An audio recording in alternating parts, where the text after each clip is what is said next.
서울의 고요한 밤, 종갓집 안채에서 시어머니 오숙자의 날카로운 비명이 울려 퍼졌습니다.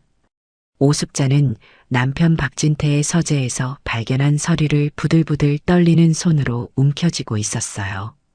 그녀의 목소리는 비명이라기보다 절규에 가까웠습니다.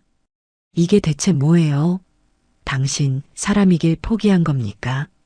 오숙자의 얼굴은 핏기가 완전히 사라진 채 창백했고 박진태는 사색이 된 얼굴로 서재 문 앞에 서 있었어요. 그들 사이에는 바닥에 흩어진 서류들이 있었는데 그 중에는 친자관계 불일치라고 적힌 아들 박상민의 유전자 검사지와 친자관계 99.99% 일치라고 적힌 박진태와 손자 박하준의 유전자 검사지가 눈에 띄게 놓여 있었죠. 당신, 어떻게 이런 짓을? 오숙자의 몸이 휘청거렸고 박진태는 황급히 다가가 아내를 붙잡았습니다. 숙자야, 내 말 좀 들어보면. 놓으세요. 손대지 마세요. 오숙자가 남편의 손을 뿌리치며 소리쳤어요. 당신은 며느리를, 우리 며느리를. 그때 서재 문 밖에서 이선우가 서 있는 것이 보였습니다. 이선우의 얼굴에는 공포와 충격이 뒤섞여 있었죠. 그녀의 눈은 바닥에 흩어진 서류들을 향했고 순간 모든 것을 이해한 듯 눈을 크게 뜨며 입을 틀어막았어요. 이선우의 머릿속은 하얘졌습니다.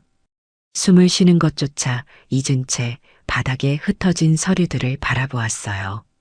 그녀의 온몸이 떨리기 시작했고 다리에 힘이 풀려 무릎을 꿇고 말았죠. 시어머니 오숙자가 눈물에 젖은 얼굴로 달려와 이선우를 부둥켜 안았습니다. 선우야, 이게 어떻게? 오숙자의 목소리는 흐느낌으로 끊겼어요. 시아버지 박진태는 그 자리에 얼어붙은 듯 서 있었습니다. 그의 얼굴에는 당혹감과 두려움, 그리고 어딘가 결연한 의지가 복잡하게 뒤섞여 있었어요. 그는 입을 열려다 다시 다물었고 마침내 무거운 한숨을 내쉬었죠. 언젠가는 알게 될 일이었다. 박진태의 목소리는 놀라울 정도로 차분했습니다. 7년 전 이선우는 29살의 평범한 회사원이었습니다. 대학교 동창회에서 만난 박상민과의 우연한 만남이 그녀의 인생을 완전히 바꿔놓을 줄은 그때는 몰랐죠. 박상민은 첫눈에 반한 듯 이선우에게 적극적으로 다가왔어요. 선우 씨, 다음 주에 시간 있으세요? 오랜만에 만난 김에 커피라도 한잔할까 해서요. 이선우는 살짝 웃으며 고개를 끄덕였습니다. 박상민의 부드러운 미소와 따뜻한 눈빛이 마음에 들었어요. 그는 이선우보다 한 살 많은 30살이었고 대기업에서 일하는 엘리트였습니다. 하지만 그의 태도는 겸손했고 이선우에게 편안함을 주었죠. 첫 데이트는 한강공원에서 시작되었어요. 두 사람은 벚꽃이 흩날리는 강가를 걸으며 이야기를 나누었고 그 자리에서 서로에게 끌렸다는 것을 느꼈습니다. 선우 씨는 웃을 때 눈이 참 예쁘네요. 박상민이 부끄러운 듯 말했어요. 이선우는 얼굴을 붉히며 고개를 숙였습니다. 갑자기 그런 말씀을 하시니 부끄럽네요. 그렇게 시작된 두 사람의 연애는 순탄치 않았습니다. 가평 박씨 종갓집 7대 손인 박상민의 가족들은 평범한 집안 출신인 이선우를 며느리로 받아들이길 극구 반대했어요. 아들, 내가 미쳤니? 우리 집안에 그런 집안 며느리가 들어올 수 없어. 박진태는 아들의 결혼 이야기에 격분했습니다. 아버지, 저는 선우 씨를 사랑합니다. 그 사람이 아니면 결혼할 생각이 없어요. 박상민의 단호한 태도에 박진태는 입을 굳게 다물었습니다. 하지만 이선우와 박상민의 사랑은 계속되었고 3년이 지났을 때 뜻밖의 소식이 전해졌어요. 이선우는 사진작가로 일하는 친구 윤미경의 스튜디오에서 커피를 마시며 이야기를 나누고 있었습니다. 그녀는 박상민과의 연애 3년 동안 겪은 고충을 털어놓고 있었어요. 미경아, 정말 지쳤어. 매번 시부모님 반대에 부딪히고 만날 때마다 언제 헤어질 거냐는 눈빛으로 쳐다보시니 이선우는 한숨을 내쉬었습니다. 윤미경은 이선우의 손을 꼭 잡아주었어요. 힘들겠다. 하지만 상민 씨가 널 정말 사랑하는 거 아니야? 그렇게 오래 기다려주고 있잖아. 그래, 상민 오빠는 정말 좋은 사람이야. 하지만 이렇게 계속 기다리는 게 맞는 건지 모르겠어. 우리 둘 다 30을 넘겼는데 이선우의 말이 채 끝나기도 전에 전화벨이 울렸습니다. 박상민이었어요. 그의 목소리는 흥분으로 가득 차 있었습니다. 선우야, 아버지께서 우리 결혼을 허락하셨어. 이선우는 믿을 수 없다는 듯 전화기를 꼭 쥐었습니다. 정말? 그게 사실이야? 응, 갑자기 마음이 바뀌셨어. 어머니도 찬성하신대. 박상민도 의아해하는 눈치였지만 두 사람은 너무 기뻐 그 이유에 대해 깊게 생각하지 않았어요. 윤미경은 이선우의 표정 변화를 보고 눈썹을 치켜 올렸습니다. 뭔데? 좋은 소식이야? 이선우는 전화를 끊고 윤미경에게 달려가 그녀를 꼭 안았어요. 미경아, 드디어 결혼할 수 있게 됐어. 시부모님이 허락하셨대. 윤미경은 이선우를 축하해 주었지만 그녀의 눈에는 어딘가 의심스러운 기색이 있었습니다. 갑자기 왜 그러실까? 글쎄. 하지만 지금은 그게 중요한 게 아니야. 드디어 상민 오빠와 함께 할 수 있게 됐다는 게 중요하지. 이선우는 너무 기뻐 윤미경의 우려를 눈치채지 못했어요. 결혼식은 화려했습니다. 가평 박씨 종갓집의 위엄을 보여주듯 전통과 현대가 어우러진 결혼식이었죠. 이선우는 행복했습니다. 마침내 사랑하는 사람과 함께할 수 있다는 기쁨에 가슴이 벅찼어요. 하지만 그 행복은 오래가지 못했습니다. 결혼 후 신혼여행으로 떠난 발리에서의 마지막 날, 박상민은 이선우에게 말할 수 없는 비밀이 있다며 떨리는 목소리로 고백했어요. 호텔 발코니에 나란히 앉아 석양을 바라보던 두 사람 사이에 무거운 침묵이 내려앉았습니다. 선우야, 사실 내가 너에게 숨긴 게 있어. 박상민의 얼굴은 창백했고 눈에는 눈물이 고여 있었습니다. 무슨 일이야, 여보? 이선우는 남편의 심각한 표정에 불안함을 느꼈어요. 나는 무정자증이야. 아이를 가질 수 없어. 그 말에 이선우의 세계가 무너져 내리는 듯 했습니다. 아이가 없어도 괜찮다고 생각했지만 종갓집 며느리로서 대를 이을 아들을 낳아야 한다는 부담감이 그녀를 짓눌렀어요. 왜 결혼 전에 말하지 않았어? 이선우의 목소리는 떨렸습니다. 부모님께 말씀드렸더니 결혼 후에 말하라고 하셨어. 미안해, 정말 미안해. 박상민은 고개를 떨구었어요. 이선우는 잠시 말을 잃었습니다. 그녀의 머릿속은 복잡한 생각들로 가득 찼어요. 그래서 갑자기 결혼을 허락하셨구나. 하지만 그녀는 그 생각을 억눌렀습니다. 지금은 상민이 더 힘들 거라고 생각했어요. 괜찮아, 여보. 우리는 서로가 있잖아. 아이가 없어도 우리 둘이 행복하게 살 수 있어. 이선우는 억지로 미소를 지으며 남편의 손을 잡았습니다. 박상민은 고마움과 죄책감이 뒤섞인 눈으로 이선우를 바라보았어요. 정말 미안해, 선우야. 내가 이렇게 이해해 줄 줄 몰랐어. 신혼여행에서 돌아온 후 이 사실이 알려지자 종갓집의 분위기는 얼어붙었습니다. 시어머니 오숙자는 며느리를 볼 때마다 한숨을 내쉬었고 시아버지 박진태는 굳은 표정으로 하루 종일 서재에 틀어박혀 있었죠. 이선우는 매일 밤 남편의 팔에 안겨 눈물을 흘렸습니다. 여보, 미안해. 내가 이런 집안에 너를 데려온 게. 박상민은 아내를 안고 속삭였어요. 아니야, 내 선택이었어. 나는 당신을 사랑해. 그것만으로 충분해. 이선우는 눈물을 삼키며 대답했습니다. 그러던 어느 날 박진태가 이선우와 박상민을 서재로 불렀어요. 서재는 늘 엄숙한 분위기였지만 그날따라 더욱 무거운 공기가 감돌았습니다. 박진태는 창가에 서서 밖을 바라보고 있다가 천천히 두 사람을 향해 돌아섰어요. 요즘 세상에 방법이 왜 없겠느냐? 박진태의 눈빛이 이상하게 빛났습니다. 정자은행을 통한 인공수정이라는 것도 있지 않느냐? 이선우와 박상민은 놀란 눈으로 서로를 바라보았어요. 아버님, 이선우가 조심스럽게 입을 열었습니다.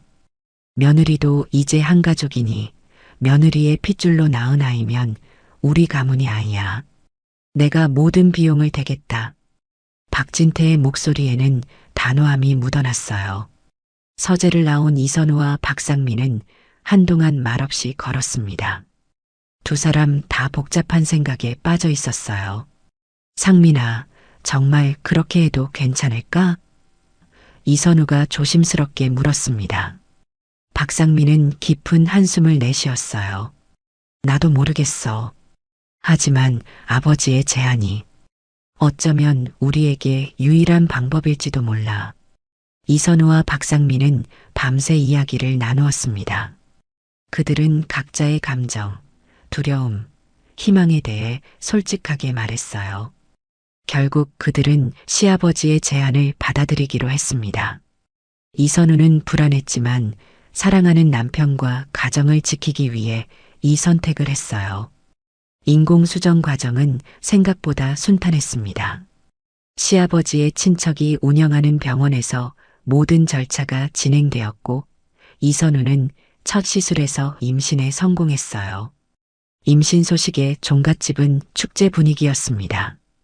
특히 시아버지 박진태는 매일같이 이선우의 건강을 챙기며 기뻐했어요. 우리 며느리, 오늘은 입덧이 좀 어때? 박진태의 관심은 지나칠 정도였습니다. 괜찮습니다, 아버님. 덕분에 잘 지내고 있어요. 이선우는 미소를 지었지만 시아버지의 과한 관심이 때로는 부담스러웠어요. 시어머니 오숙자도 처음에는 기뻐했지만 점점 남편의 행동에 의문을 가지기 시작했습니다. 그녀는 남편이 이선우에게 보이는 특별한 관심에 불편함을 느꼈어요. 여보, 왜 그렇게 며느리에게 관심이 많아요? 그냥 보통 할아버지가 될 사람처럼 구는 게 어때요? 오숙자가 어느 날 밤 물었습니다. 박진태는 딴청을 피웠어요. 그냥 우리 집안의 첫 손자니까 그렇지. 너무 신경 쓰지 마. 하지만 오숙자의 의심은 점점 커져갔습니다. 그녀는 남편의 행동을 주시하기 시작했고 뭔가 이상한 점을 발견하려 애썼어요. 10개월 후 이선우는 건강한 사내 아이를 출산했습니다. 아기의 이름은 박하준으로 지어졌어요. 종갓집의 8대 손이 태어난 것이죠. 박진태는 손자의 탄생에 눈물을 흘릴 정도로 기뻐했습니다. 산후조리원에서 가족들이 모인 자리, 갓 태어난 하준이를 안고 있던 친척 중 한 명이 무심코 한 말이 모든 것의 시작이었어요. 우리 하준이 할아버지를 쏙 빼닮았구나. 친척이 말했습니다. 그러게 정말 진태 씨 어릴 적 모습이랑 똑같네요. 또 다른 친척이 맞장구 쳤어요. 이선우는 그 말을 들으며 미소 지었지만 마음 한구석이 불편했습니다. 시어머니 오숙자 역시 그 말들을 들을 때마다 표정이 굳어졌어요. 오숙자는 손자를 볼 때마다 왠지 모를 불쾌감을 느끼는 듯 했습니다. 시간이 흘러 하준이가 5살이 되었을 때 집안의 분위기는 점점 더 이상해졌어요. 시어머니 오숙자는 이선우를 대할 때 차갑고 날카로워졌고 손자 하준이를 볼 때면 남편 박진태를 보는 듯한 의심의 눈초리를 보냈습니다. 어느 날 저녁 가족 식사 자리에서 오숙자는 손자를 유심히 관찰하고 있었어요. 하준아, 할머니한테 와봐. 오숙자가 손자를 부르며 말했습니다. 하준이는 기쁜 표정으로 할머니에게 달려갔어요. 오숙자는 하준이의 얼굴을 유심히 살펴보았습니다. 그 눈, 그 코, 그 입술, 모두 남편 박진태를 닮아 있었어요. 할머니, 왜 그렇게 쳐다봐요? 하준이가 궁금한 듯 물었습니다. 아니, 우리 하준이가 너무 예뻐서 그래. 오숙자는 억지 미소를 지었지만 눈에는 의심의 그림자가 짙게 드리워져 있었어요. 식사가 끝난 후 오숙자는 이선우를 부엌으로 불렀습니다. 그녀의 표정은 심각했고 목소리는 낮게 가라앉아 있었어요. 선우야, 내게 물어볼 게 있다. 오숙자의 눈빛이 날카로웠습니다. 네, 어머님. 무슨 일이세요? 이선우는 불안한 마음으로 대답했어요. 하준이, 정말 정자은행에서 온 정자로 태어난 거니? 오숙자의 질문은 직설적이었습니다. 이선우는 순간 말문이 막혔어요. 그녀도 때때로 하준이가 시아버지를 닮았다는 말에 의문을 품었지만 그것이 우연의 일치라고 스스로를 위로해왔습니다. 네, 물론이죠. 어머님, 왜 그런 의심을 하세요? 오숙자는 한동안 이선우의 눈을 뚫어지게 바라보다가 한숨을 내쉬었어요. 아니다. 그냥 내 착각인가 보다. 하지만 오숙자의 의심은 사라지지 않았습니다. 그녀는 계속해서 남편의 행동을 관찰했고 어느 날 밤 결정적인 행동을 취하기로 했어요. 그날 밤 오숙자는 남편이 잠든 것을 확인하고 조용히 서재로 향했습니다. 그녀는 오랫동안 남편을 의심해왔고 이제 그 의심을 확인할 때가 되었다고 생각했어요. 서재 안 박진태의 책상 서랍 중 항상 자물쇠로 잠겨있던 서랍이 있었습니다. 오숙자는 남편의 지갑에서 몰래 빼낸 열쇠로 그 서랍을 열었어요. 서랍 안에는 몇 장의 서류가 있었습니다. 오숙자는 떨리는 손으로 그 서류들을 꺼내 읽기 시작했어요. 첫 번째 서류는 아들 박상민의 유전자 검사 결과였습니다. 친자관계 불일치라는 글자가 선명했어요.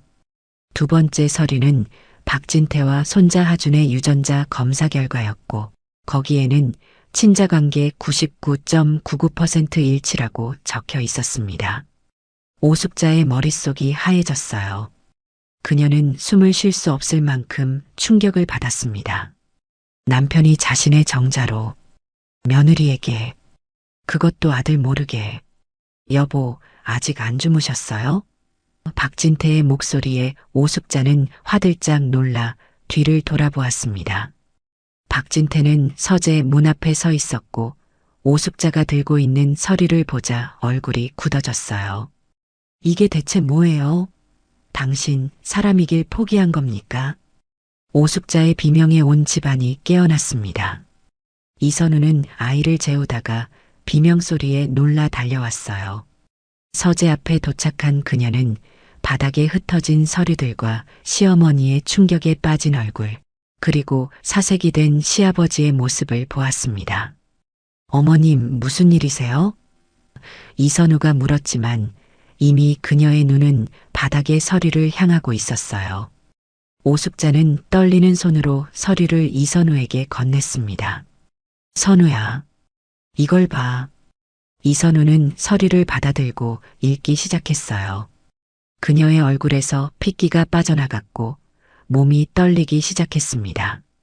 이게 무슨... 이선우의 목소리는 거의 들리지 않을 정도로 작았어요. 선우야, 내 말 좀 들어보게.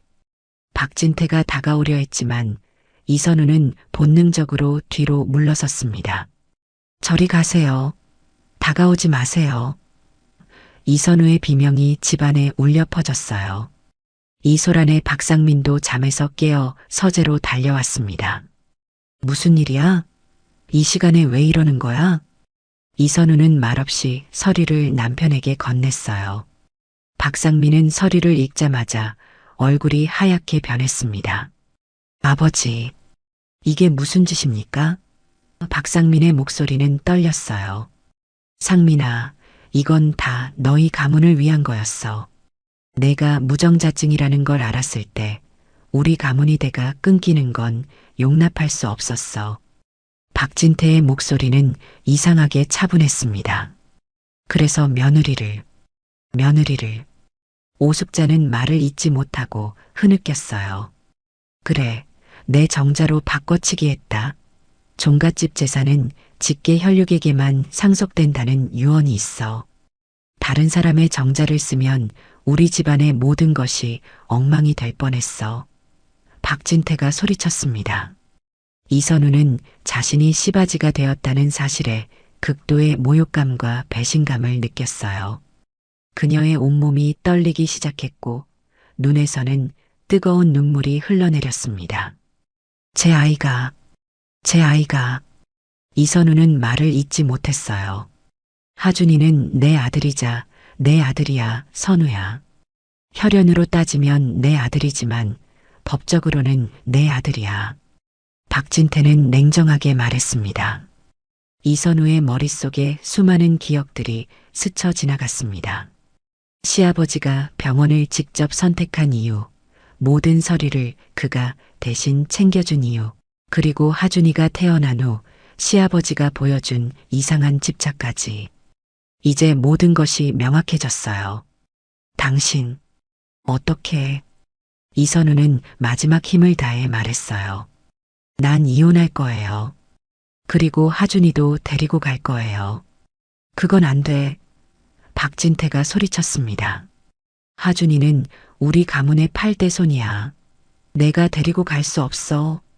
이선우는 더 이상 듣지 않고 방으로 돌아가 하준이를 안아 일어났어요. 아이는 소란에 놀라 울고 있었습니다. 엄마, 무서워요. 하준이가 이선우의 품에 안겨 울었어요. 괜찮아, 우리 하준이. 엄마가 지켜줄게. 이선우는 아이를 꼭 안으며 속삭였습니다. 이선우는 짐을 챙길 생각도 못한 채 현관으로 향했어요. 박상민이 그녀 앞을 막아섰습니다. 선우야, 이렇게 가면 어디로 갈 거야? 좀 진정하고 이야기해보자. 박상민의 눈에는 당혹감과 두려움이 가득했어요. 이야기할 게 뭐가 있어요? 당신도 이 모든 일에 가담한 거예요? 이선우의 눈에서 분노의 불꽃이 일었습니다. 아니야. 나도 방금 알았어. 정말 아무것도 몰랐어, 선우야. 박상민은 필사적으로 말했어요. 믿고 싶지만 이제 아무도 믿을 수 없어요. 저 좀 보내주세요. 이선우의 목소리는 단호했습니다. 박상민은 한숨을 내쉬며 물러섰어요. 그는 이선우의 눈에서 단호함을 보았고 지금은 그녀를 말릴 수 없다는 것을 알았습니다. 이선우는 그날 밤 아이를 데리고 친정으로 돌아갔어요. 충격에 빠진 박상민은 그녀를 말리지 못했고 오숙자는 남편에게 등을 돌린 채 침묵했습니다. 박진태만이 이선우를 막으려 했지만 오숙자가 그를 가로막았어요. 당신, 이제 그만해요. 당신이 저지른 일이 얼마나 끔찍한 짓인지 알아요? 친정에 도착한 이선우는 부모님께 모든 것을 털어놓았습니다. 이선우의 부모님은 충격에 빠졌지만 딸과 손자를 지지해 주기로 했어요. 아가, 정말 힘들었겠구나. 이선우의 어머니 김미자가 딸을 꼭 안아주었습니다. 엄마, 어떻게 해야 할지 모르겠어요. 이선우는 어머니의 품에 안겨 어린아이처럼 울었어요.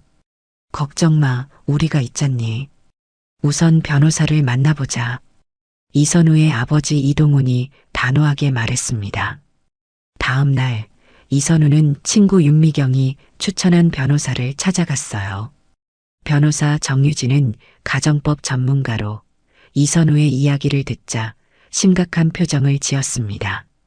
이런 사례는 처음 듣네요. 시아버지가 정자를 바꿔치기 했다. 이건 명백한 불법 행위예요.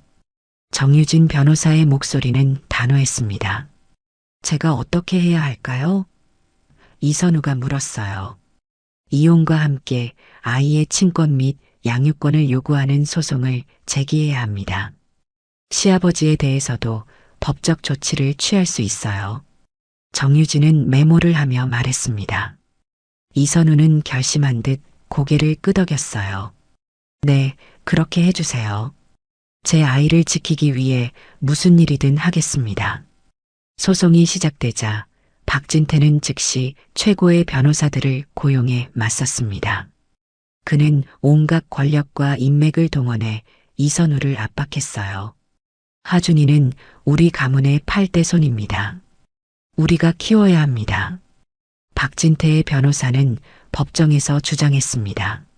하지만 이선우의 변호사는 모든 증거를 제시했어요. 유전자 검사 결과, 박진태의 친척이 운영하는 병원에서의 기록, 그리고 이 모든 일이 이선우와 박상민 모르게 진행되었다는 증언까지. 피고 박진태는 기만적인 방법으로 원고의 동의 없이 자신의 정자를 사용했습니다. 이는 명백한 불법 행위이며 원고의 인권을 심각하게 침해한 사건입니다.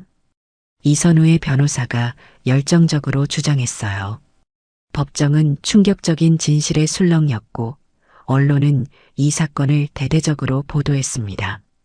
종갓집의 은밀한 범죄, 대를 잇기 위한 비정한 선택 등의 헤드라인이 신문과 방송을 장식했어요. 소송 과정에서 이선우는 많은 어려움을 겪었습니다.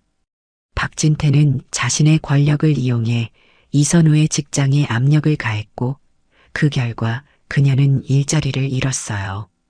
친구들도 하나둘 떠나갔고 심지어 일부 친척들은 이선우가 돈을 노린다며 비난했습니다. 하지만 이선우에게는 든든한 지원군이 있었어요. 그녀의 부모님, 변호사 정유진, 그리고 친구 윤미경은 끝까지 이선우를 지지해 주었습니다.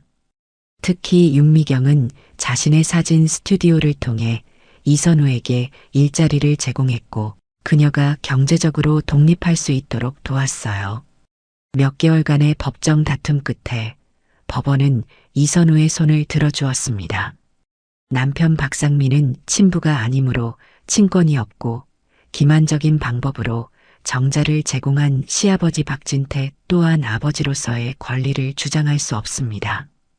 따라서 원고 이선우에게 아이의 단독 친권과 양육권을 인정합니다. 판결이 내려진 날 법정에는 숨죽인 침묵이 감돌았어요. 박진태는 믿을 수 없다는 표정으로 자리에서 벌떡 일어났지만 그의 변호사가 그를 진정시켰습니다. 이선우는 안도의 한숨을 내쉬며 하준이를 꼭 안았어요. 법원 앞에서 기자들이 이선우에게 몰려들었습니다. 이선우 씨, 소감 한마디 부탁드립니다. 이선우는 차분하게 말했어요. 내 아들은 가평 박씨 8대 손이 아니라 그냥 내 아들입니다. 이제 저희는 새로운 시작을 할 겁니다. 이선우는 하준이의 손을 꼭 잡고 법원을 나섰습니다. 그녀의 뒤로는 박진태가 망연자실한 표정으로 서 있었어요. 그의 곁에는 오숙자도 박상민도 없었습니다. 오숙자는 이미 별거를 시작했고 박상민은 충격으로 외국으로 떠난 상태였죠. 이선우는 하준이와 함께 새 집으로 향했습니다. 그곳은 종갓집의 엄숙함과 무거움이 없는 따뜻하고 밝은 공간이었어요. 작지만 아늑한 아파트였고 하준이의 방은 그가 좋아하는 우주 테마로 꾸며져 있었습니다. 하준아, 여기가 우리의 새 집이야. 어때, 마음에 들어? 이선우가 물었어요. 하준이는 호기심 어린 눈으로 집안을 둘러보았습니다. 우와, 내 방에 별이 있어요. 근데 아빠는 안 와요? 이선우는 가슴이 아팠지만 하준이에게 최대한 이해하기 쉽게 설명하려 노력했어요. 하준아, 아빠는 당분간 여행 중이야. 그래서 우리 둘이서 지내게 될 거야. 알았어요, 엄마. 하지만 할아버지와 할머니는요?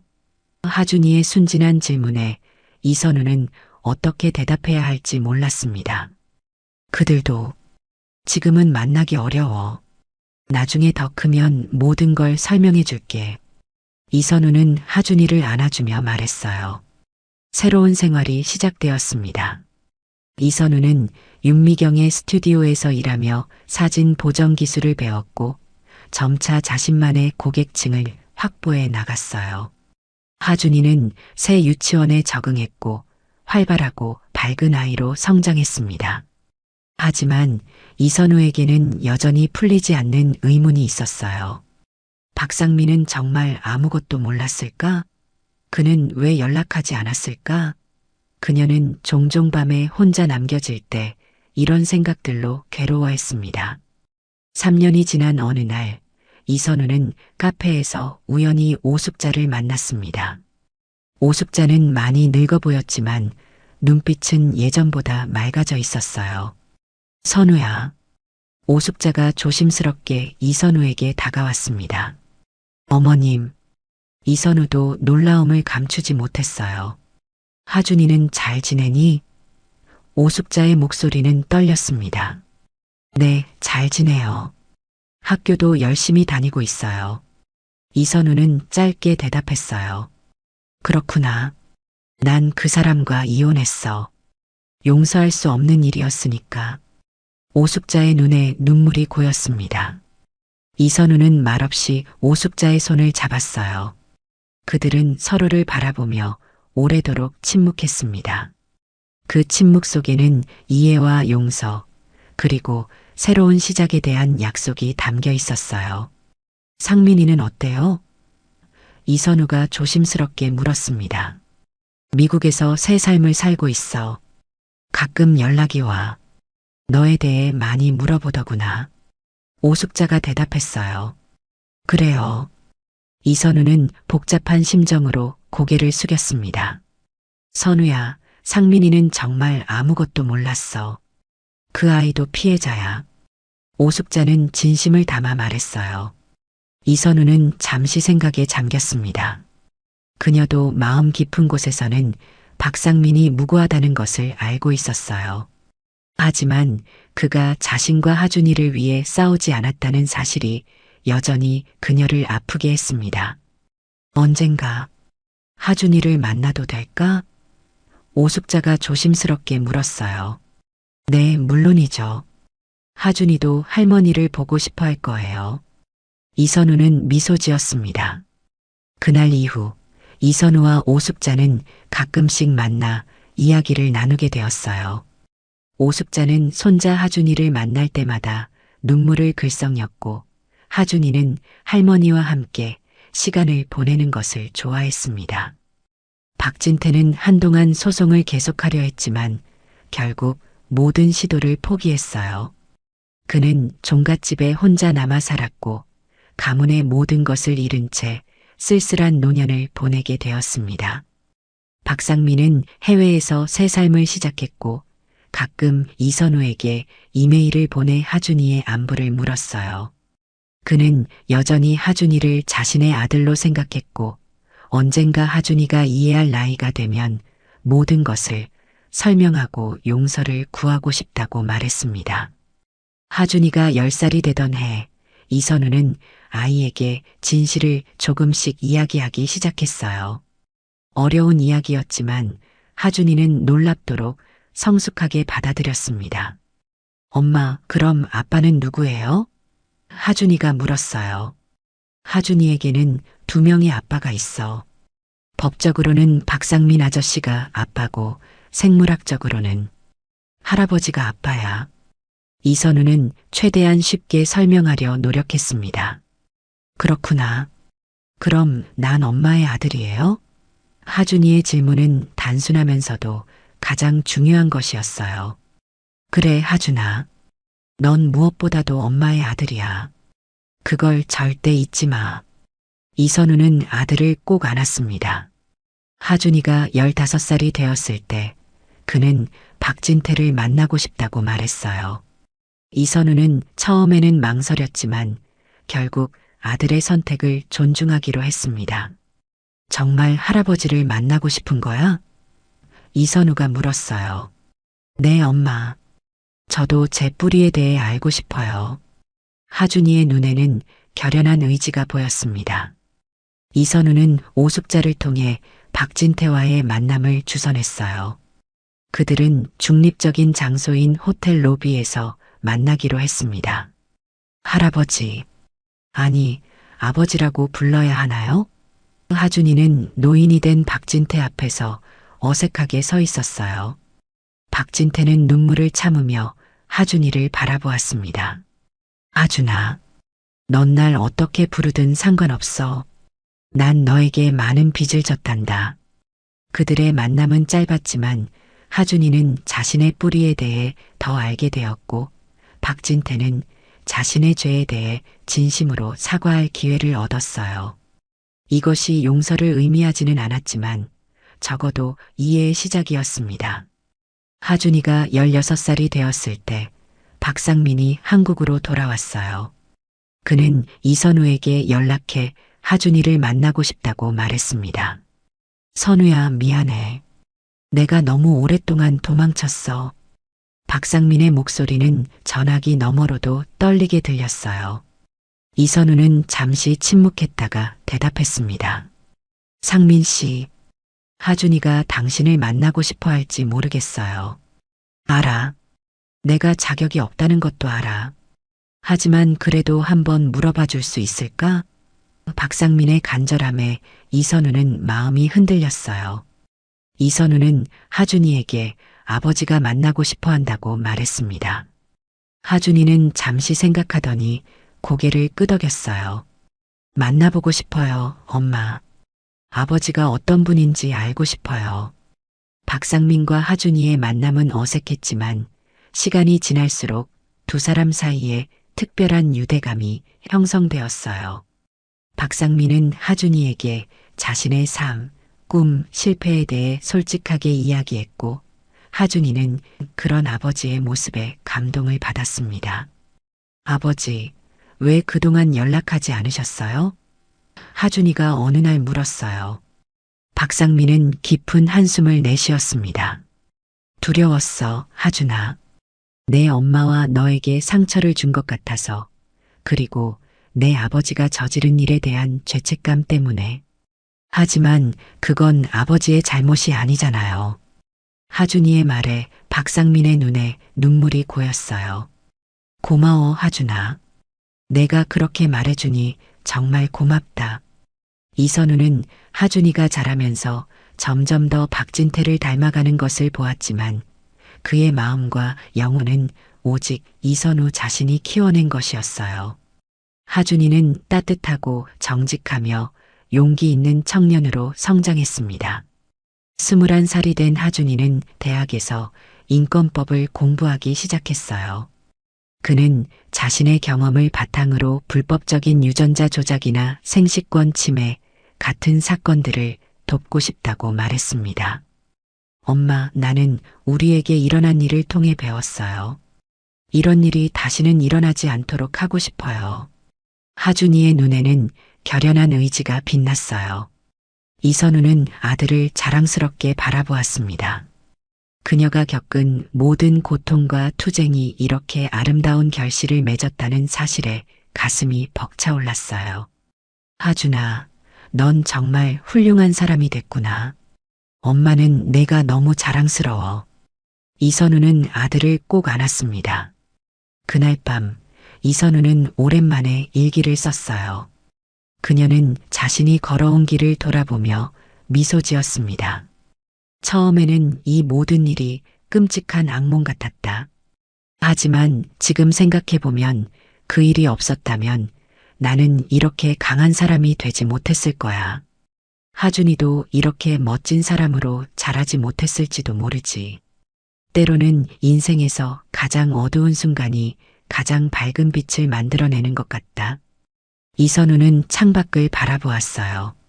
달빛이 창가에 은은하게 비치고 있었고 그 빛 아래에서 그녀는 평화로움을 느꼈습니다. 그녀는 더 이상 종갓집의 며느리가 아니었고 누군가의 시바지도 아니었어요. 그녀는 그저 이선우였고 하준이의 엄마였으며 자신의 인생을 스스로 개척해 나가는 강인한 여성이었습니다. 종갓집의 검은 씨앗은 이제 햇빛 아래에서 아름답게 꽃피운 강인한 나무가 되었어요. 그리고 그 나무는 더 이상 누구의 소유도 아닌 오직 자신만의 뿌리를 내리고 있었습니다. 창밖에서 새벽이 밝아오기 시작했어요. 이선우는 일기장을 덮고 침대에 누웠습니다. 내일은 하준이의 첫 재판 날이었고 그녀는 아들을 응원하기 위해 일찍 일어나야 했어요. 하준이는 자신과 비슷한 상황에 처한 한 여성을 돕기 위해 재판에 참여하기로 했습니다. 이선우는 눈을 감으며 생각했어요. 우리의 상처가 다른 이들을 치유하는 힘이 될 수 있다면 그것이야말로 진정한 승리가 아닐까? 그렇게 이선우는 평화로운 마음으로 잠에 들었습니다. 그녀의 꿈속에서는 더 이상 종갓집의 그림자가 없었어요. 오직 밝은 햇살과 그 아래에서 자유롭게 뛰어노는 하준이의 모습만이 있었습니다. 다음 날 아침, 이선우는 일찍 일어나 하준이를 위한 아침 식사를 준비했어요. 하준이는 첫 재판을 앞두고 긴장한 모습이었지만 그의 눈빛에는 결연한 의지가 빛나고 있었습니다. 엄마, 제가 이 사건에서 이길 수 있을까요? 하준이가 걱정스러운 목소리로 물었어요. 이선우는 아들의 손을 꼭 잡았습니다. 하준아, 진정한 승리는 재판의 결과가 아니라 내가 옳다고 믿는 일을 위해 싸우는 그 자체에 있어. 너는 이미 충분히 용기 있는 일을 하고 있어. 하준이는 고개를 끄덕이며 미소 지었어요. 그의 미소 속에는 여전히 박진태의 모습이 묻어 있었지만 이선우는 더 이상 그것에 상처받지 않았습니다. 오히려 그것이 하준이의 일부라는 사실을 받아들이고 있었어요. 법원에 도착한 이선우와 하준이는 언론의 주목을 받았습니다. 종갓집 사건의 주인공들이 다시 법정에 선 것이었으니까요.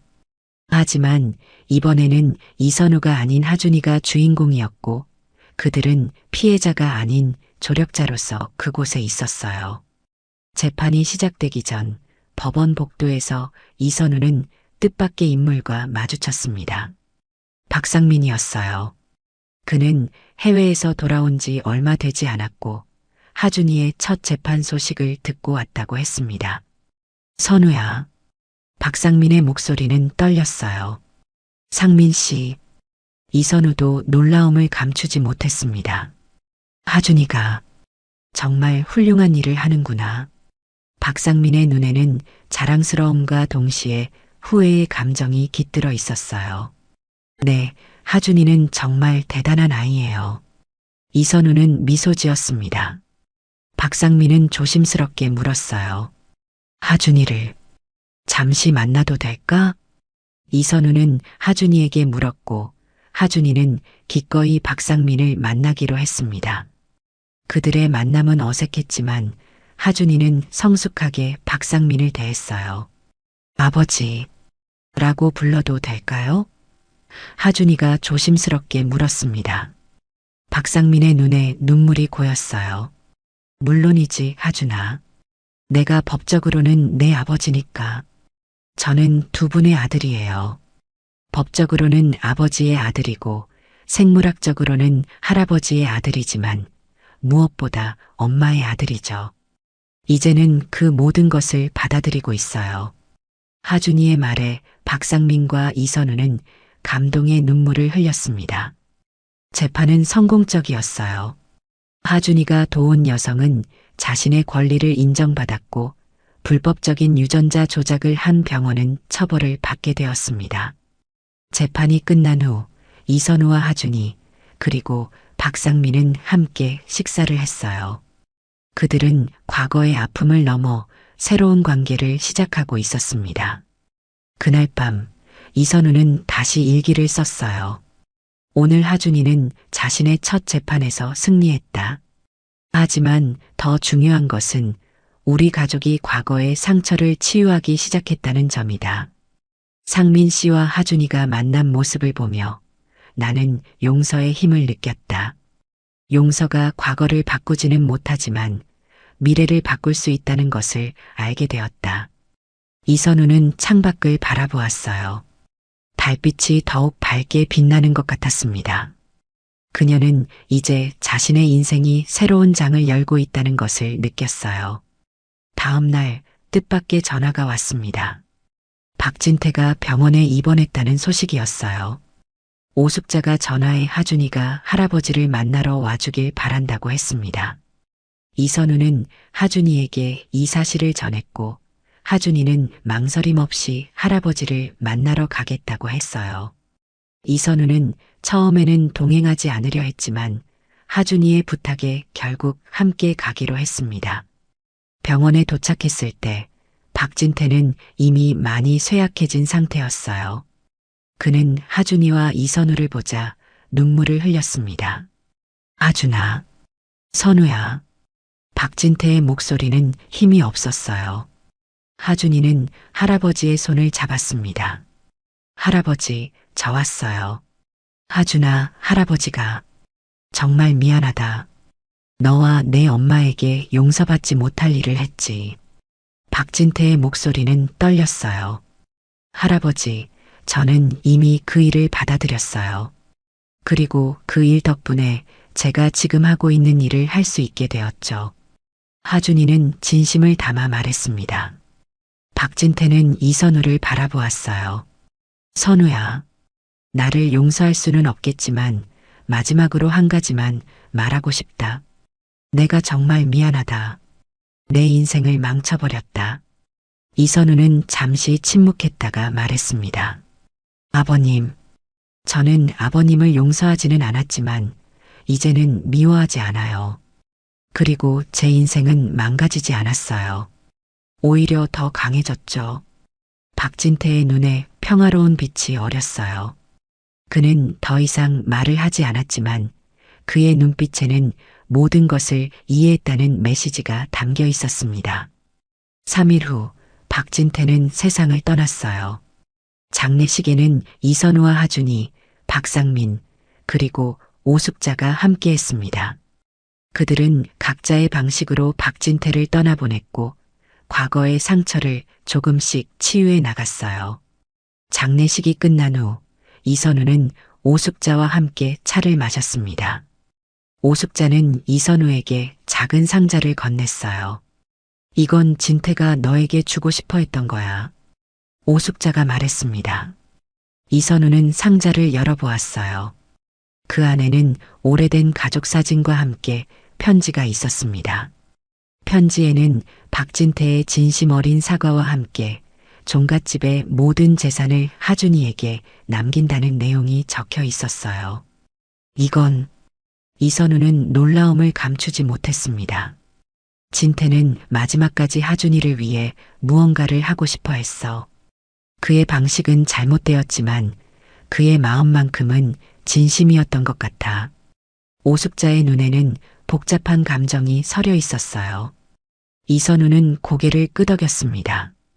그녀는 아직 박진태를 완전히 용서하지는 못했지만 적어도 그의 마음을 이해하기 시작했어요. 그날 밤 이선우는 하준이에게 박진태의 유산에 대해 이야기했습니다. 하준이는 잠시 생각한 후 결심한 듯 말했어요. 엄마, 저는 그 재산으로 재단을 설립하고 싶어요. 불법적인 유전자 조작이나 생식권 침해 피해자들을 돕는 재단이요. 이선우는 아들의 결정에 감동했습니다. 하준아, 그거 정말 좋은 생각이구나. 그렇게 하준 재단이 설립되었어요. 종갓집의 재산은 더 이상 가문의 대를 잇기 위한 것이 아니라 비슷한 상처를 가진 이들을 돕는 데 쓰이게 되었습니다. 시간이 흘러 하준이가 30살이 되었을 때 그는 자신의 경험을 바탕으로 한 책을 출간했어요. 종갓집의 검은 씨앗이라는 제목의 그 책은 많은 사람들에게 감동과 위로를 주었습니다. 출판 기념의 날, 이선우는 아들의 연설을 들으며 눈물을 흘렸어요. 저는 오랫동안 제 정체성에 대해 고민했습니다. 저는 누구인가? 박진태의 아들인가? 박상민의 아들인가? 아니면 이선우의 아들인가? 결국 깨달은 것은 저는 그 모든 것이면서 동시에 오직 저 자신이라는 사실입니다. 우리의 정체성은 DNA만으로 결정되지 않습니다. 우리가 어떤 선택을 하고 어떤 삶을 살아가느냐가 더 중요합니다. 하준이의 말에 객석에서는 큰 박수가 터져 나왔어요. 이선우는 아들을 자랑스럽게 바라보았습니다. 그녀의 곁에는 오숙자와 박상민이 함께 앉아 있었고 그들 모두 하준이를 향해 따뜻한 시선을 보내고 있었어요. 그날 밤 이선우는 마지막으로 일기를 썼습니다. 오늘 하준이의 책 출판 기념회가 있었다. 그 자리에서 하준이는 자신의 정체성에 대해 멋진 이야기를 들려주었다. 나는 그 말을 들으며 생각했다. 종갓집의 검은 씨앗은 이제 아름다운 나무로 자라 많은 이들에게 그늘을 제공하고 있다. 우리의 상처는 치유의 씨앗이 되었고 우리의 아픔은 다른 이들에게 희망이 되었다. 이선우는 창밖을 바라보았어요. 달빛은 여전히 아름답게 빛나고 있었고 그 빛 아래에서 그녀는 완전한 평화를 느꼈습니다. 그녀는 더 이상 누군가의 며느리도 피해자도 아니었어요. 그녀는 오직 이선우였고 하준이의 엄마였으며 자신의 상처를 치유하고 다른 이들을 돕는 강인한 여성이었습니다. 종갓집의 검은 씨앗은 이제 모두가 찾는 지혜의 나무가 되었고 그 나무 아래에서 많은 이들이 위로와 치유를 찾고 있었어요. 이것이야말로 진정한 승리였습니다. 이선우는 일기장을 덮고 침대에 누웠어요. 내일은 하준 재단의 새 프로젝트 시작일이었고 그녀는 아들과 함께 그 자리에 참석할 예정이었습니다. 그녀는 눈을 감으며 생각했어요. 우리의 인생은 예상치 못한 방향으로 흘러갔지만 결국 우리는 더 나은 곳에 도달했다. 때로는 가장 어두운 밤이 가장 밝은 별을 보게 해주는 것 같다. 그렇게 이선우는 평화로운 마음으로 잠에 들었습니다. 그녀의 꿈속에서는 더 이상 종갓집의 무거운 그림자가 없었어요. 오직 밝은 햇살 아래에서 많은 사람들을 돕는 하준이의 모습과 그런 아들을 자랑스럽게 바라보는 자신의 모습만이 있었습니다. 그리고 그 꿈은 이제 현실이 되어 있었죠.